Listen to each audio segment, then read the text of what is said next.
అందరికీ నమస్కారం. నేను మీ కిరా కార్పేని. కొన్ని రోజుల నుంచి బురద రాజకీయం చేస్తున్నారు. బురద రాజకీయం, విష ప్రచారం, ఏదేదో అబద్ధాలు మాట్లాడుతూ ఉన్నారు. అదేంటంటే టీసీఎస్, టాటా కన్సల్టెన్సీ సర్వీస్, ఇది ఇంటర్నేషనల్ బ్రాండు. ప్రపంచంలో అన్ని చోట్ల కూడా ఈ సాఫ్ట్వేర్ కంపెనీ ఉంది. ఇలాంటి కంపెనీ రావడం అంటే మామూలు విషయం కాదు. గడిచిన 5 సంవత్సరాల్లో కూడా 2019 నుంచి 2024 మధ్యన వైఎస్ఆర్సీపీ ప్రభుత్వము పాత కంపెనీలని పూర్తిగా ముయించేసి కొత్త కంపెనీలు రానియకుండా భయపెట్టేసి పూర్తిగా అన్ని విధాలా చదువుకున్న వాళ్ళకి జీవనోపాధిని పూర్తిగా తుడిచిపెట్టే ప్రయత్నం కూడా చేసింది. వాటిలో వాళ్ళు గెలిచారు కూడా. వాళ్ళ జీవనాధారణ మొత్తాన్ని కూడా మట్టిలో తొక్కేశారు. అంటే టీసీఎస్ కంపెనీకి మన నారా లోకేష్ గారు, ఐటీ శాఖ మంత్రి చంద్రబాబు నాయుడు గారి ఆదేశాల మేరకు 21 ఎకరాలు విశాఖపట్నంలో 99 పైసలకి ఒప్పందం ప్రకారం రాసిచ్చారు. అంటే కోట్ల రూపాయలు విలువ చేసేటువంటి స్థలాన్ని, పొలాన్ని ఎందుకు ఇవ్వాల్సి వచ్చింది అంటే ఒక ఒప్పందం. 21 ఎకరాలని 99 పైసలకి టీసీఎస్కి ఒప్పందం ప్రకారం ఇవ్వడం జరిగింది. టీసీఎస్ అంటే ఇంటర్నేషనల్ బ్రాండు. వాళ్ళు 1000 ఎకరాలైనా కొనగలరు, వాళ్ళు ఎలాగైనా తీసుకోగలరు, పెద్ద విషయమేం కాదు. టీసీఎస్ అంటే వాళ్ళ సంపాదించేటువంటి ప్రతి రూపాయిలో కూడా ఒక పర్సంటేజ్ కూడా పేద ప్రజలకు ఇవ్వడం జరిగింది. దాని గురించి ప్రత్యేకంగా టాటా గ్రూప్స్ గురించి చెప్పాల్సిన అవసరం లేదు. వాళ్ళకి 99 పైసలకి 21 ఎకరా ఎందుకు ఇచ్చారంటే ఆ ఒప్పందం ప్రకారమైన జగన్మోహన్ రెడ్డి భయం వల్ల, ఎదిరింపుల వల్ల, బెదిరింపుల వల్ల, ఫ్యాక్షనిజం వల్ల, వాళ్ళు చేసే రౌడీజాల వల్ల, సరిగ్గా మాట్లాడలేకపోవడం వల్ల, ఒక్కరు కూడా సరిగ్గా చదువుకోకపోవడం వల్ల, చదువుకున్న వాళ్ళ యొక్క విలువ తెలియకపోవడం వల్ల అన్ని కంపెనీలు కూడా ఆ రోజులు తుడిచిపెట్టుకుపోయినాయి. ఎన్నో కంపెనీలు కూడా ఆంధ్రప్రదేశ్ని వీడి తెలంగాణ కావచ్చు, కర్ణాటక కావచ్చు, కేరళ కావచ్చు, మద్రాసు కావచ్చు, ఎక్కడెక్కడికో వెళ్ళిపోయినాయి. ప్రత్యేకంగా చాలా కంపెనీల పేర్లు చెప్పొచ్చు. విశాఖ రుషికొండ ఐటీ సెజ్ నుంచి Franklin Templeton, HCl IBM, HSBC sugar factory, అదేవిధంగా అమర్ రాజా, ఇలాంటివి ఎన్నో. ఏ రోజు కూడా జగన్మోహన్ రెడ్డి ఏ పరిశ్రమను కూడా ఆంధ్రప్రదేశ్కి తీసుకురాకపోగా పాత కంపెనీలు కూడా మూసేశాడు. కాబట్టి చాలా తెలివిగా 99 పైసలకి 21 ఎకరాన్ని ఒప్పందం చేసుకొని 12,000 మందికి మన ఆంధ్రప్రదేశ్లో చదువుకున్న వారికి ఆ ఐటీ పరిశ్రమ టీసీఎస్లో ఉద్యోగాలు ఇవ్వాలని ఒప్పందం ప్రకారం కూడా వాళ్ళు అగ్రిమెంట్ చేసుకోవాల్సి వచ్చింది. జగన్మోహన్ రెడ్డి సాక్షి పేపర్లో, డిజిటల్ మీడియాలో కూడా అదేంది కోట్ల రూపాయలు విలువ చేసేటువంటి స్థలాన్ని ఇచ్చేస్తా ఉన్నాడు, అది కరెక్ట్ కాదు అంటున్నాడు. మీరు ల్యాండ్ టైటిలింగ్ యాక్ట్ ఏదైతే చేశారో చూసావా, అది తప్పు. ఏదైతే కష్టపడి పొలాన్ని సంపాదించుకున్నారో నీ ఫోటో వేసి ఏదైతే ప్రజలు మోసం చేద్దాం అనుకుంటున్నావో అది తప్పు. ఇది కరెక్ట్. ఎందుకంటే ఇది కేవలం వాళ్ళకు ఒప్పందం ప్రకారం లీజుకి ఇస్తున్నారు. ఈ పొలం వాళ్ళకి అమ్మేసి వాళ్ళ దగ్గర డబ్బులు తీసుకోవాలా. నువ్వు ఇది గుర్తుపెట్టుకోవాలా. ఒప్పందం ప్రకారమే 99 పైసలకి 21 ఎకరా ఇస్తున్నారు. ఈ 21 ఎకరాలో వాళ్ళ టీసీఎస్ సంబంధించినటువంటి 1370 కోట్ల పెట్టుబడి పెట్టి 12,000 మందికి చదువుకున్న వాళ్ళకి జీవనాధారం దృష్ట్యా వాళ్ళకి శాలరీ బేస్డ్గా కూడా ఉద్యోగాలు ఇస్తూ ఉన్నాడు. నీకు ఏం తెలుసు? ప్రధాన ఉపాధ్యాయుని కొట్టినోడివి, 10th ఫెయిల్ అయినోడివి. నీకు ఎలా ఉంటుందంటే, ఉదాహరణ ఎలా చెప్పాలంటే, చంద్రబాబు గారికి నీకు తేడా విజనరీకి ప్రెజనరీకి ఉన్నంత తేడా ఉంటుంది. ఇప్పుడు ఏం చేస్తే భవిష్యత్తులో బాగుపడతారన్నది విజనరీ, మనం ఇప్పుడు ఏం చేస్తే వెంటనే జైలుకి వెళ్తాం అనేది ప్రెజనరీ. నీ గురించి ప్రత్యేకంగా చెప్పక్కర్లేదు. అప్పట్లో ఐటీ శాఖ మంత్రిని పెట్టావు. ఏం తెచ్చావు అయ్యా స్వామి అంటే, అసెంబ్లీ సాక్షిగా ఒడియాలు తెచ్చాను, అప్పుడాలు కంపెనీ తెచ్చాను, దావూస్కి వెళ్దామంటే నాకు చలి పుట్టిపోతుందని వ్యంగ్యంగా మాట్లాడినటువంటి శాఖ మంత్రి ఎక్కడ? ఈరోజు అహర్నిశలో కష్టపడి దావూస్కి వెళ్ళి ఎన్నో కంపెనీలు తీసుకొచ్చాడు. మీకు నేను ఇక్కడ డిస్ప్లే అవుతూ ఉంటుంది చూడండి, ఎన్నో కంపెనీలు రాబోతా ఉన్నాయి. ఈరోజు టీసీఎస్ కంపెనీ గాన మన విశాఖపట్నంకి వచ్చి కానీ నిలబడిందంటే 12,000 మందికి జీవన ఉపాధి వస్తుంది. చదువుకున్న వాళ్ళు చాలా సంతోషంగా పనిచేసుకుని కుటుంబాన్ని కాపాడుకుంటారు. ఈరోజు ఇలాంటి ఇంటర్నేషనల్ బ్రాండు టీసీఎస్ కావచ్చు, వర్సా కూడా అమెరికాలో వడాల్ కంపెనీ కాదు. వర్సా అనేది అది అతిపెద్ద కంపెనీ.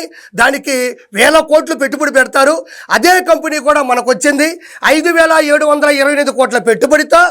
వాళ్ళు కొన్ని వేల మందికి కూడా ఉపాధి కల్పించే దిశగా కూడా వాళ్ళతో కూడా ఒప్పందం జరిగింది. ఒప్పందం అంటే నీకు మాట చెప్పాలి జగన్మోహన్ రెడ్డి, 2 సంవత్సరాల గడువులో వాళ్ళు ఒప్పందం ప్రకారం ఉద్యోగాలు ఇవ్వకపోయినా, సూచనల్ని నియమ నిబంధనలు ఉల్లంఘించినట్లయితే వెంటనే ఒప్పందాన్ని రద్దు చేసుకోవచ్చు. అగ్రిమెంట్ క్యాన్సిల్ అయిపోతుంది. మన స్థలం మనకు వచ్చేస్తుంది. ఆ స్థలం అలానే ఉంటుంది, వాళ్ళకి అమ్మేయలేదు. ఇది జనాలు దయచేసి అర్థం చేసుకోవాలని నేను మనస్ఫూర్తిగా కోరుకుంటా ఉన్నా. ఇంకో విషయం చెప్పాలంటే, మన టీసీఎస్ లాంటి కంపెనీ, వర్ష లాంటి కంపెనీలు, ఏది ఏఐ ఉందో చూసారా, ఆర్టిఫిషియల్ ఇంటెలిజెన్స్, వర్ష కంపెనీ కావచ్చు, టీసీఎస్ సాఫ్ట్వేర్ కంపెనీలు, ఇలాంటి కంపెనీలు గాన నిలదొక్కుంటే, ఇలాంటి కంపెనీలు ఆంధ్రప్రదేశ్లో ఉంటే కొన్ని వందల కంపెనీలు ఆంధ్రప్రదేశ్ వైపుకి తొంగి చూస్తాయి. కోట్ల రూపాయలు, వేల కోట్ల, లక్ష కోట్ల రూపాయలు పెట్టుబడులు పెడతాయి. మన దగ్గర చదువుకున్న వాళ్ళు చేపలు పట్టడానికో, చేపలు అమ్మే పరిస్థితులు కూడా జగన్మోహన్ రెడ్డి సృష్టించాడు. ఆ రోజుల్లో చాలామంది హోటల్లో పనిచేశారు, చదువుకున్న వాళ్ళు కూడా మేము చాలామంది చూసాం, అందరికీ కూడా తెలుసు. వీటి వల్ల జీవన ఉపాధి కలుగుతుంది. ప్లస్ ఎన్నో కంపెనీలు జగన్మోహన్ రెడ్డి చేసిన పాపాల వల్ల, జగన్మోహన్ రెడ్డి చేసిన బూతుల వల్ల, జగన్మోహన్ రెడ్డి రాజకీయం వల్ల ఎన్నో కంపెనీలు వెళ్ళిపోయాయి.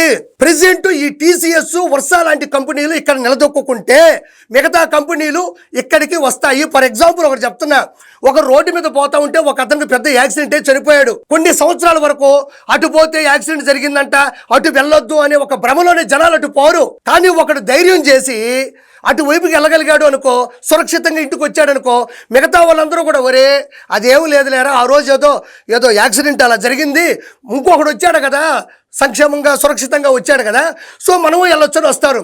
ఈరోజు జరిగింది కూడా అదే. ఆ యాక్సిడెంట్ అనేదే జగన్మోహన్ రెడ్డి పరిపాలన. ఈరోజు టీసీఎస్, వర్ష లాంటి కంపెనీలు మన దగ్గర నిలబడితే మిగతా కంపెనీలు ధైర్యంగా వేల కోట్ల రూపాయలు పెట్టుబడులు పెట్టి ఆంధ్రప్రదేశ్లో చదువుకున్న వాళ్ళందరూ కూడా సంతోషంగా ఉద్యోగాలు చేసుకుంటారు. ఈరోజు ప్రజల సాక్షిగా నేను జగన్మోహన్ రెడ్డిని ఒకటి అడుగుతున్నా, ఏం జగన్మోహన్ రెడ్డి, నువ్వు మాత్రం ప్యాలెస్లు కట్టుకోవడానికి మాత్రం స్థలాలు కావాలా? వేల కోట్లు విలువ చేసే ఋషికొండ, అంటే ఎంతో పవిత్రమైన, హిందువులకి చాలా విలువైనటువంటి ఋషికొండ మీద మాత్రం నీ స్వార్థం కోసం రోజా దగ్గర సంతకం పెట్టించుకుని 500 కోట్ల రూపాయలు పెట్టి ప్యాలెస్ కట్టుకుంటే తప్పులేదు, తాడేపల్లిలో ప్యాలెస్ కట్టుకుంటే తప్పులేదు. ఎక్కడ పడితే అక్కడ నీకు అద్భుతమైన ప్యాలెస్లకి స్థలాలు కావాలి, కోట్ల రూపాయలు వృధా చేయాలి. అంతెందుకు, జగన్మోహన్ రెడ్డి ప్రతి జిల్లాకి 2 ఎకరాల స్థలాన్ని కేటాయించుకున్నాడు. ప్రజల డబ్బుని, ప్రభుత్వ సొమ్ముని వృధా చేస్తూ 2 ఎకరాలు కేటాయించుకున్నాడు. ఆయన వైఎస్ఆర్సీపీకి సంబంధించినటువంటి ఆఫీసులు ఉండడానికి కోట్ల రూపాయలు విలువ చేసేటువంటి స్థలాలు కూడా వృధా చేద్దామని ఆలోచించాడు. ఫర్ ఎగ్జాంపుల్ అనకాపల్లిలో 2 ఎకరాలు కేటాయించాడు, ఎకరా 40 కోట్ల రూపాయలు. మెయిన్ ఏరియాలో, చాలా విలువైనటువంటి ఏరియాలో 40 కోట్లు విలువ చేసి 2 ఎకరాల స్థలాన్ని కూడా కేటాయించుకున్నాడు. నీ పార్టీ ఆఫీసులో మాత్రం కోట్ల రూపాయలు విలువ చేసేటువంటి స్థలాలు కావాలి ఫ్రీగా, నీకు ప్యాలెస్లకు స్థలాలు కావాలి. ఇక్కడ చదువుకున్న వాళ్ళు చచ్చిపోతుంటే, కుటుంబాలు నాశనం రోడ్డు మీద పడిపోతూ ఉంటే నారా లోకేష్ గారు బాగా ఆలోచించి ఏమన్నా ఈ స్థలాన్ని అమ్మేశాడా, వాళ్ళకి ఏమన్నా కుదవ పెట్టాడా? 99 పైసలకి ఎందుకు ఇచ్చాడు వాళ్ళకి? ముందు నువ్వు చేసిన పాపాలకి, నువ్వు చేసిన రౌడీ రాజకీయాలకి చదువుకున్న వాళ్ళు బలైపోతా ఉంటే, అలా ఆయన ఒక చిన్న ఆఫర్, ఒక చిన్న సంతోషకరంగా ఒక ఒప్పందం, ఆ ఒప్పందం ప్రకారం వేల మంది జీవనోపాధి వస్తుంది. చదువుకున్న వాళ్ళు మంచి శాలరీ తీసుకుంటారా? నీకు ఏ రోజు పిల్లకాయలు బాగుపడితే ఇష్టం ఉండదు. పిల్లకాయలు నీ పక్కన కత్తులు పట్టుకొని తిరగాలా, బూతులు తిట్టు సోషల్ మీడియాలో పనిచేయాలా? చదువుకున్న వాళ్ళు ఏం చేయాలా? నువ్వు అందుకు కదా ఓడిపోయింది, నీకు అందుకు కదా వాళ్ళ ఉసురు వల్ల 11 సీట్లు వచ్చింది నీకు. చదువుకున్న వాళ్ళు ఎందుకు ఓటీ లేదు నీకు? కొంచెమైనా మనం బుద్ధి ఉండి ఆలోచించాలా. అందుతో పాటు ఇది కేవలం ఆ స్థలం ఇచ్చింది టీసీఎస్ వాళ్ళకి డబ్బులు లేకో, వాళ్ళ స్థలాలు తీసుకోలేకో కొనలేకో కాదు. కేవలం ఒక చిరు అభిప్రాయం, ఒక చిరు ఒప్పందం. 2 సంవత్సరాల కాలంలో ఇచ్చిన మాట ప్రకారంగాన వాళ్ళు కరెక్ట్గా లేకపోతే వాళ్ళు నిషేధిస్తారు, వాళ్ళు క్యాన్సిల్ చేస్తారు, అగ్రిమెంట్ రద్దు చేసుకుంటారు. ఇమీడియట్లీ వాళ్ళ దారి వాళ్ళు చూసుకుంటారు. ఆ పొలాన్ని ఏమి తాకట్టు పెట్టలేదు, ఆ పొలాన్ని ఏమి అమ్మీలేదు. ఇది జనాలు అర్థం చేసుకొని మనస్ఫూర్తిగా కోరుకుంటున్నాను. ఈ టీసీఎస్తో పాటు, వర్షతో పాటు మిగతా అన్ని కంపెనీలు కూడా ఆంధ్రప్రదేశ్ వైపు, అభివృద్ధి వైపు రాబోతూ ఉన్నాయి. కాబట్టి మనం వీటి వైపు కూడా అడిగేయాలి. ఫర్ ఎగ్జాంపుల్ మన భారత ప్రధాని మోడీ గారు బెంగాల్లో ఒక కంపెనీ వచ్చింది, ఆయన గుజరాత్లో కూడా ఒక ఇండస్ట్రియల్ తీసుకురావాలని ఆలోచనలో ఉన్నాడు. ఆయన ఏం చేశాడంటే, నేను ఎకరా ₹1 ఒప్పందం ప్రకారం నేను లీజుకి ఇస్తాను అన్నాడు. ఇమ్మీడియట్లీ మీరు నమ్మరు, బెంగాల్కి వెళ్ళినటువంటి కంపెనీ విజయవంతంగా అత్యంత వేగంగా గుజరాత్లో పెట్టుబడి పెట్టింది. ఆ తర్వాత కొన్ని సంవత్సరాల్లోనే ఈరోజు ఇండస్ట్రియల్ హబ్గా మారింది గుజరాత్. కేవలం ఆ రోజు ₹1 అని చెప్పడం వల్లే, రూపాయికి అమ్మేలేదు, 99 పైసలకు అమ్మేలేదు, కుదవ పెట్టలేదు, కేవలం ఒప్పందం ప్రకారం లీజుకి ఇచ్చారు. పిల్లకాయలు బాగుండాలా, చదువుకుండాలి బాగుండాలన్న ఒక గొప్ప ఆలోచన ప్రకారం నారా లోకేష్ గారు, ఐటీ శాఖ మంత్రి చంద్రబాబు నాయుడు గారు, కూటమి ప్రభుత్వం వెళ్తుందని మనస్ఫూర్తిగా మీకు తెలియజేసుకున్నాను. ఇలాంటి బురద రాజకీయాలు, విష ప్రచారాలు చేయొద్దు. నీలాగా బ్యాంకులు తాకట్టు పెట్టలేదు, నీలాగా మొత్తం దోచేసి దాచేసి యలహంక ప్యాలెస్లో తిరగట్లేదు కూటమి ప్రభుత్వం. కాబట్టి థ్యాంక్ యూ సో మచ్. నా యొక్క ఈ విషయాన్ని తెలియజేసుకుంటానని మనస్ఫూర్తిగా కోరుకుంటున్నాను.